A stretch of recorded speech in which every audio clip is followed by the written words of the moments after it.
Was staying in Bayelsa, where residents have expressed confidence in the State Commissioner of Police, Tolani Alausa, to ensure the poll is conducted in a peaceful atmosphere, as they condemned calls for his removal by some persons. Ikenna Amechi reports. Just hours before the commencement of the Bayelsa governorship election, these women, dressed in black, are calling for the removal of the Commissioner of Police. But in a swift reaction, another group, concerned peace-loving Bayelsan residents, dispelled such insinuation and marched from Ikeki Motor Park to the police headquarters to show solidarity for the unbiased conduct of the police boss. Only to the fact that the CP here has said it will be free and fair. The police will be professional in executing their duties. Based on that, they've organized some persons to do protests. Like the persons you see here are concerned Bayelsans for peace. Acknowledging their support, the Commissioner of Police, represented by his deputy, restated the commitment of the police to a free and fair poll on Saturday. We are here to provide a level playing field for everybody, for Bayelsans to feel safe to come out and vote for tomorrow's election for whoever is their choice. We have no candidate. Whoever is candidate or that the Bayelsans want to be their next governor, Bayelsans must be given the space and the environment for them to be able to come out and vote. That is our primary duty. For the women who were dispensed by the police, they insisted on their claims. CP here is taking side, so we want IG of police to remove him and bring another person. Because we are tired of bomb blasts, shooting of gun, so we don't want our children and our husband to die again. Meanwhile, the police have deployed over 27,000 personnel across the state alongside other security operatives to provide adequate security for the polls. Ikenna Amechi, TVC News, Yenagoa. Let's bring in a correspondent in Bayelsa State for more on that story we just saw and other developments ahead of the election. Ikenna Amechi joins me now from Bayelsa. Ikenna, talk to us about why there are calls for the removal of the CP, and then what's the latest on that?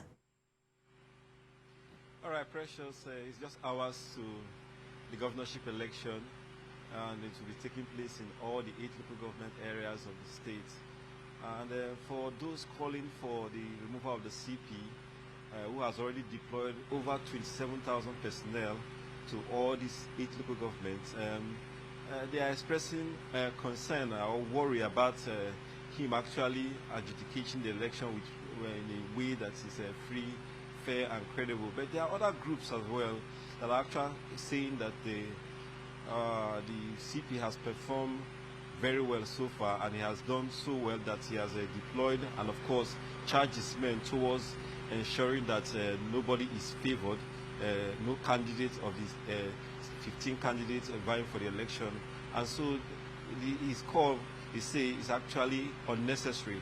And for the DIG who came into town today, I'm talking about DIG Daniel Sukari Pedro, he also actually said it's unnecessary for you calling for the replacement or the deployment of the CP just hours to the election. That is only the IG that can actually say that or actually approve that. But for now, there's no need to actually call for the removal of the Commissioner of Police. That what the politician should do is not to hit up the already tense situation which they are trying to manage, and ensure that there is a peaceful atmosphere for electorates to come out tomorrow en masse to cast their votes. Of course, we witnessed in the past that there is a low turnout of electorate, and what politicians should be doing, according to the DIG, is to ensure that there is massive turnout for people to come out and exercise their franchise. And let's talk about that turnout, Ikenna, because we know that a huge part of, if not most part of Bayelsa State is riverine. Let's talk about give us updates on the distribution of sensitive materials by INEC. How far have they gone? Well, according to the Resident Electoral Commissioner in the state, Obong Efang, he actually said that sensitive materials have been deployed to all its local government areas, knowing fully well that they are mostly riverine areas in Bayelsa State. And of course, we know that, past 2 days they've been deploying, and everywhere they have all the sensitive materials. The beavers are working very well, and they are making provision for even backups to ensure that in case of failure of the beavers machine in any locality or in any place, there is always a backup to ensure that election go on smoothly. And he's given assurance that this election will be the best conducted in this state, according to the resident electoral commissioner in the state. But we are, looking forward to it, and of course we are going to be going across the states to cover this election tomorrow and bring you, all the information and all, the happenings that will be happening across these 8 local government areas of Bayelsa State. Precious. Well, every election, Nigerians will always say it is a test for INEC. We'll see how this plays out less than barely 12 hours to that election. Thank you so much for that update, Ikena.